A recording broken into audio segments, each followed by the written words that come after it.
Please join me in congratulating and welcoming to the podium from Procter & Gamble, Werhner Washington.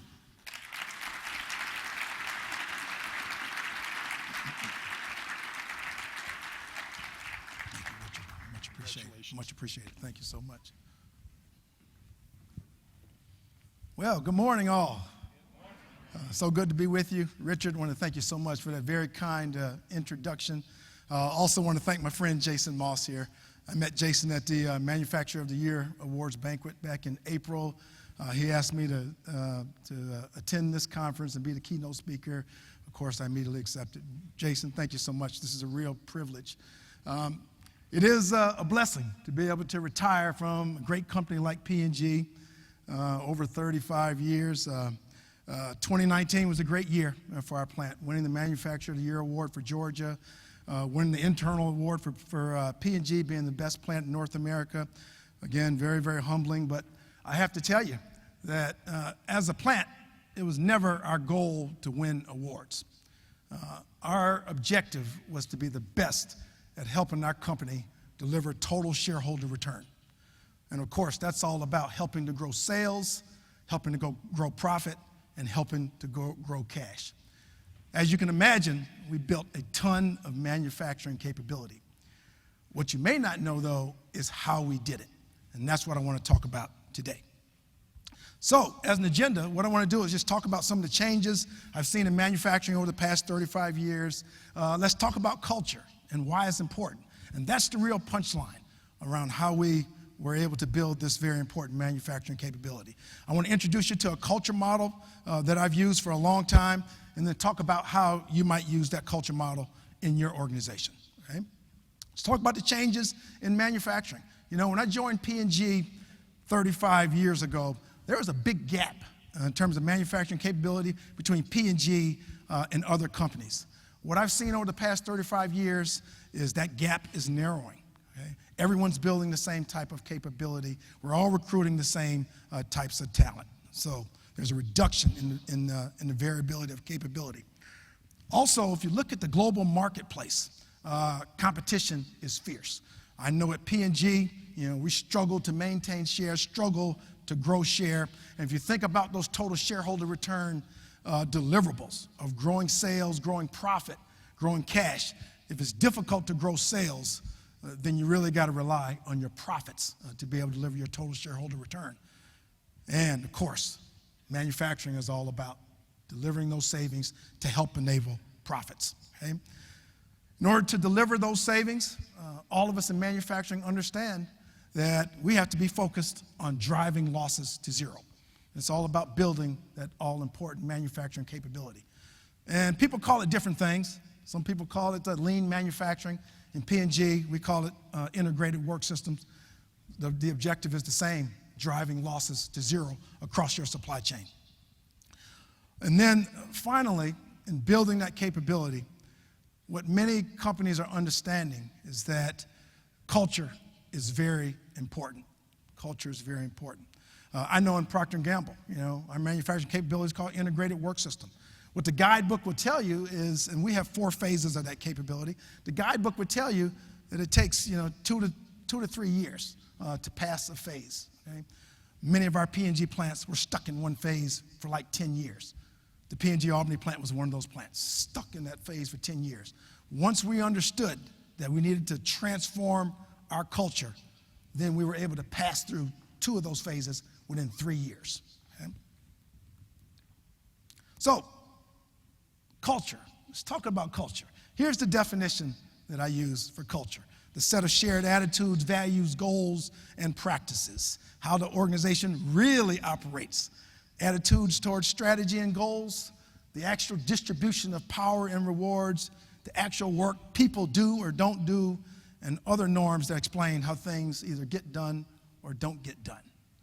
So I know many of you have seen a lot of companies that have on the walls of their buildings, their mission, their vision, their values, their principles. You see things like safety is the most important priority. The consumer is boss. You hear all those really inspirational sayings, but that's not culture. Culture is what happens every single day. Okay? Let's talk about why culture is important. I want to share something I learned in a training class I took at P&G. This training class was called Pathways to Leadership. It was given by a group called the Verus Global.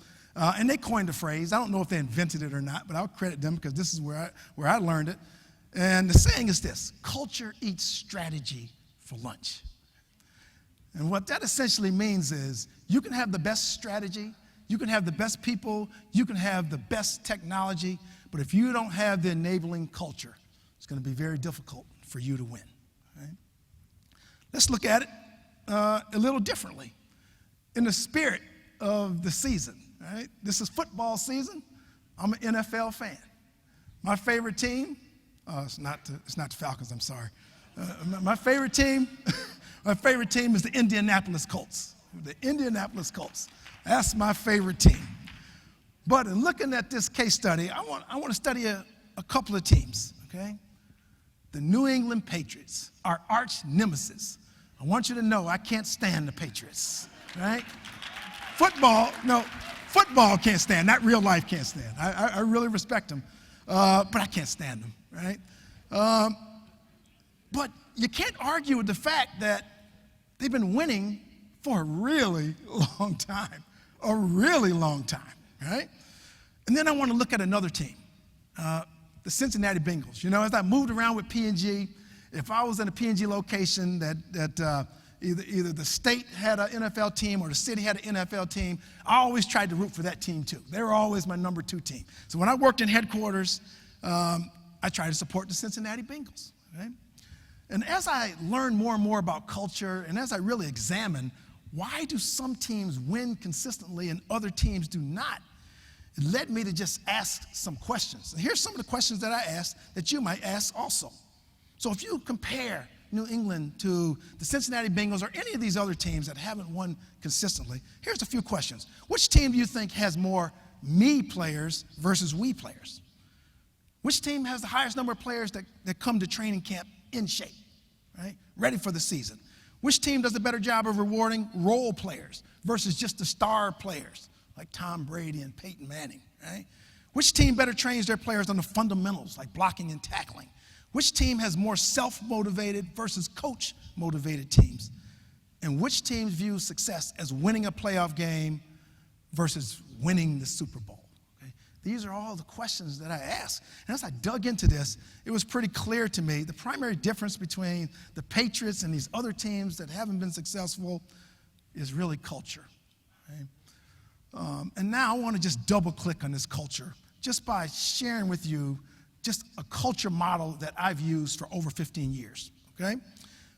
It's called the Galbraith STAR model. It was created by this organizational performance expert named Jay Galbraith, okay?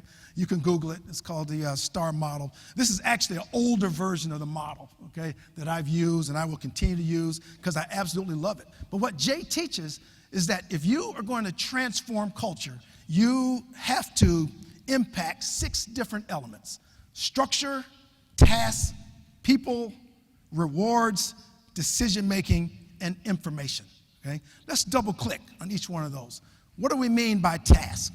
Okay, tasks are the specific tasks clearly identified in your organization which will lead to achieving the strategy and goals, okay? And then how does work get done in your organization, okay? Some examples. In your organization, do employees do single tasks or do they do multiple tasks?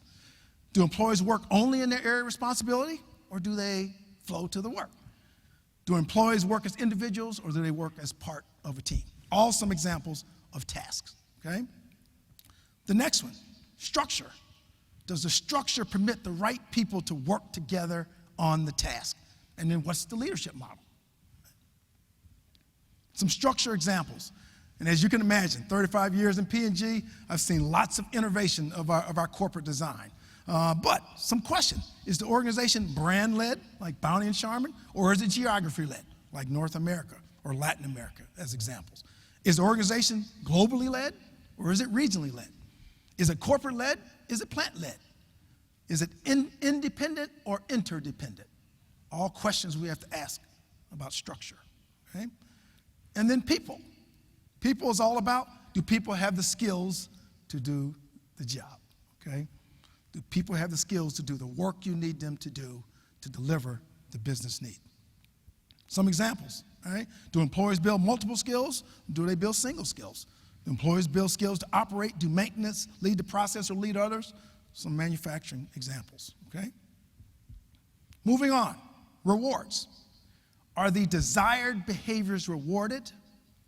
Are the undesired behaviors rewarded? Now you might ask a question, that sounds pretty silly. Why would companies want to reward undesired behaviors? We do it all the time. I'll give you an example here in just a minute.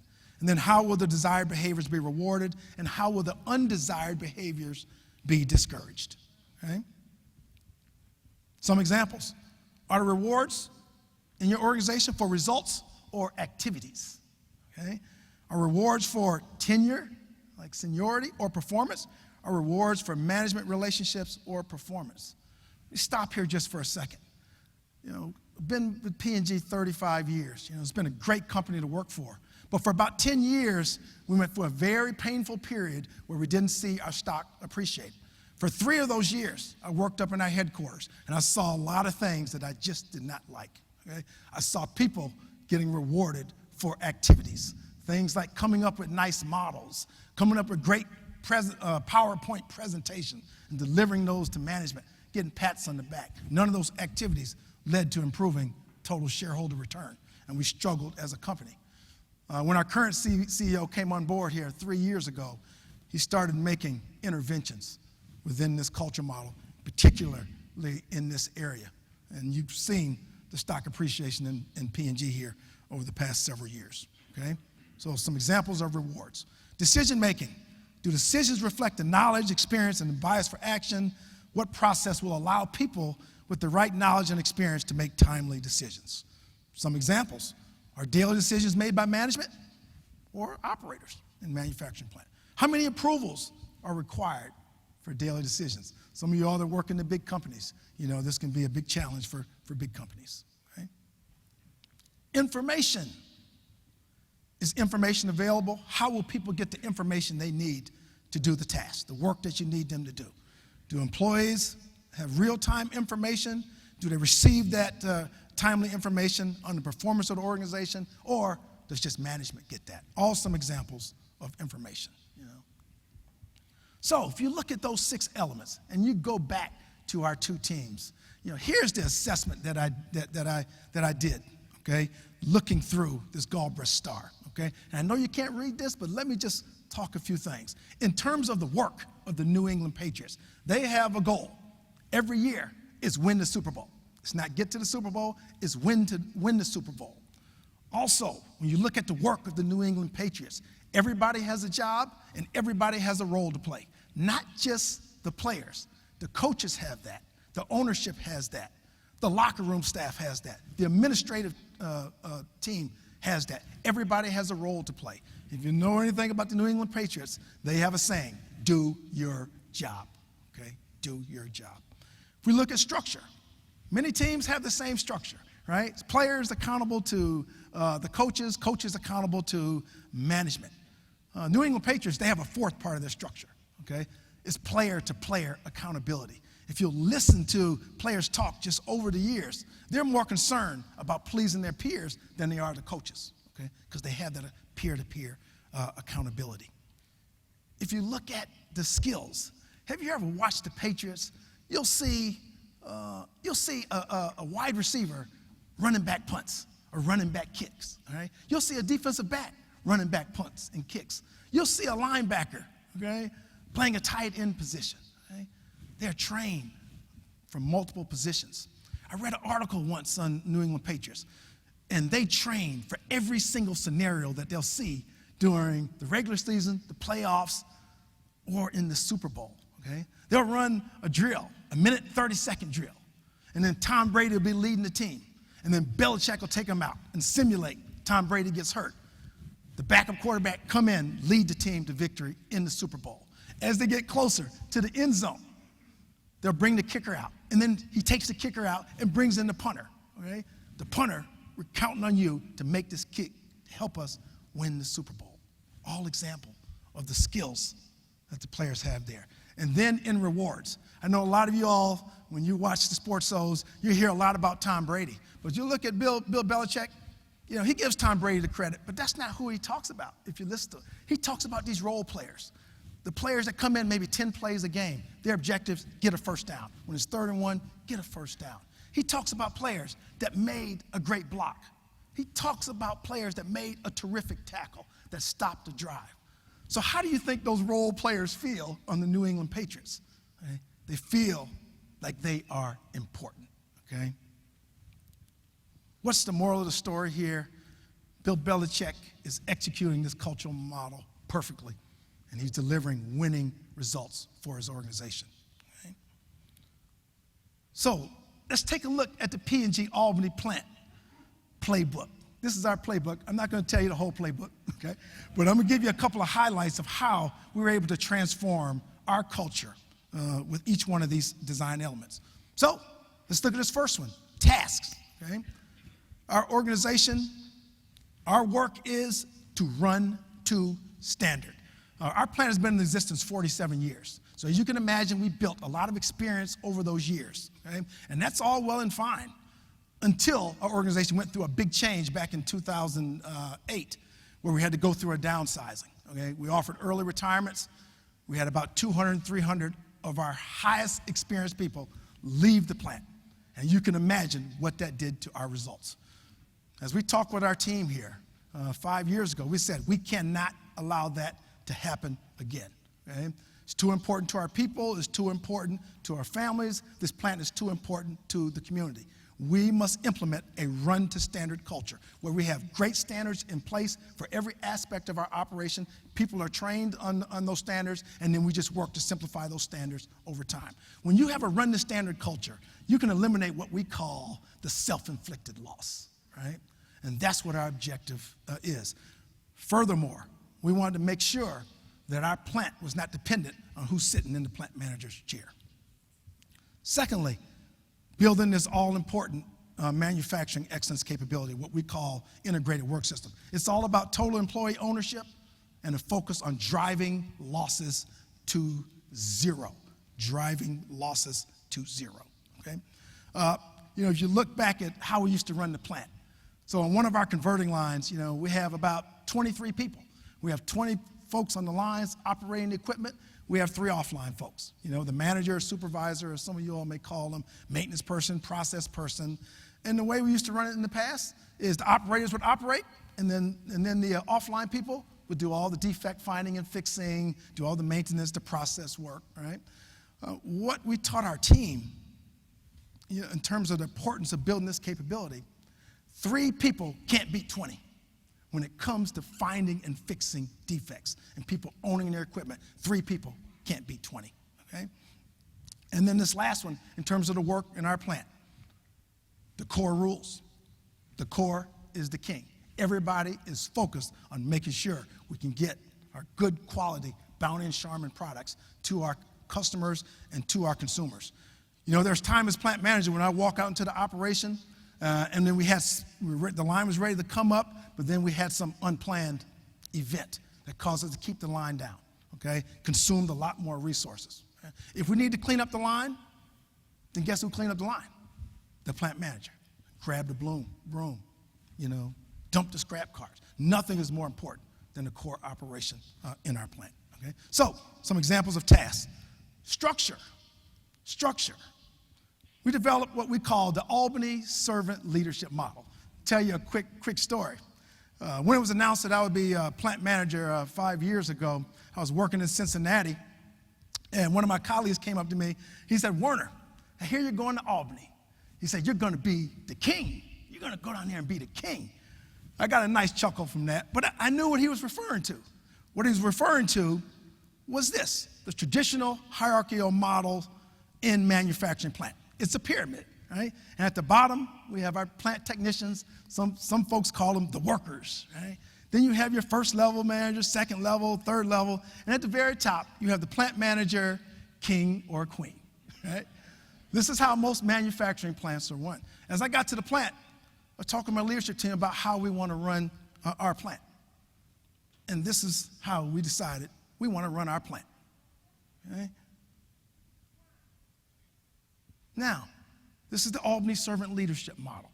What this model is all about is recognition and respect for the fact that our plant technicians are the ones that we are counting on to produce the products to please our customers and consumers. So it's in our collective best interest to make sure we give them everything they need so they can do that with excellence. Sometimes it's about better training, okay? Sometimes they need a tool, perhaps a digital tool, to simplify a task for them. And in some cases, it's helping them remove what we call the pebbles in the shoes. Now, I know you all, like me, have had a pebble in your shoe, and you know how irritating it is. But the fact of the matter is, in our daily work, there are these things that irritate us, right? And if we can help people remove those pebbles from the shoes, they feel like we bought them a new pair of shoes. Whenever we are able to implement this across our plant, we find that it leads to greater business ownership, okay? Faster building of capability, all right? And we're able to supercharge our business results, okay? Moving on, decision making, okay? In our plant, all employees own a system or a piece of equipment, and they are empowered to make decisions, for their ownership area. We call it equipment ownership, okay? Moving on, information. Benchmarking and reapplication are used to enable fast improvement. This is a very important concept, Folks really don't like to do reapplication because a number of people, what I've found over the years, they feel like, well, if I go learn from somebody else, I'm saying that they're better than I am. That's not the case at all. This is how you get better faster. You know where I learned this? Even though we do this in P&G, you know where I learned this? I learned this 20 years ago when I read this book called Made in America, the autobiography of Sam Walton. A lot of people think that Sam Walton was all about being a billionaire. That was never his goal. He just wanted to be the best at delivering customer service. And as Walmart got bigger and bigger, and they became the #1 mass retailer by a long shot, you know what Sam Walton was doing? He was going to Kmart. He was going to Woolworth. He was going to Kent 5 and Dime because he learned that they were doing something better than Walmart was, and he wanted to learn it and then bring it back to Walmart. And then that helped Walmart to continue to grow and get bigger and bigger and bigger, okay? We do the same thing at our plant, okay? Have that humility to go learn so we can get better, faster. Competitive analysis, we share those with our folks, and not just with our leaders, but everybody in the organization, because we want them to be a business owner of what we're doing in our plant. People, a couple of things. I know many of you all that are working in manufacturing plants, you take your equipment down on some frequency. For us, it's once a week. We do these pit stops where we do our planned maintenance or we do our time-based maintenance items. I was looking at another plant, I'd heard they do something called people pit stops. And what that is once a week, they'll shut down the lines and they'll train their people on some topic. Okay? They had a saying there, we love our people more than we love our equipment. I thought that was so inspirational, so we reapplied it in Albany, and this is something that we do today. But we took it a step further. Recognizing that organizations are a function of their leaders, we now do what's called leadership pit stops, okay? And we allow our leaders to submit topics of importance to them to help them lead more effectively the way they want to lead. We do that about once a week, teaching them on a variety of topics, okay? Allowing people to build the skills to help us do what we need to do to help our company. And then finally, rewards, okay? We recognize and reward people not for being in good with the plant manager or any of our operations or any other leader. We reward our people for building capability and delivering results the right way, okay? And that's all about, owning systems and equipment, following standards, okay? Driving losses, okay? Again, and having that lead to winning results for our plant. We have a variety of awards, and we have fun with this. Yeah, there are some corporate things. In P&G, they're called Power of You Awards, monetary awards we can give for individual contribution. We have our own equipment ownership awards, loss elimination awards. Folks love to be recognized for best-in-class results as they've built the right kind of capability to focus on driving losses to zero and being perfect. When we have perfect shifts with no safety, quality, or planned or unplanned stops, okay? We have purpose shift lunches. Our folks really love it, So that's a little insight into our playbook here at the Albany plant.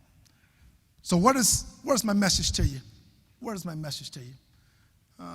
If you're looking to build manufacturing capability or accelerate the building of manufacturing capability, I encourage you to take a look at your culture, okay?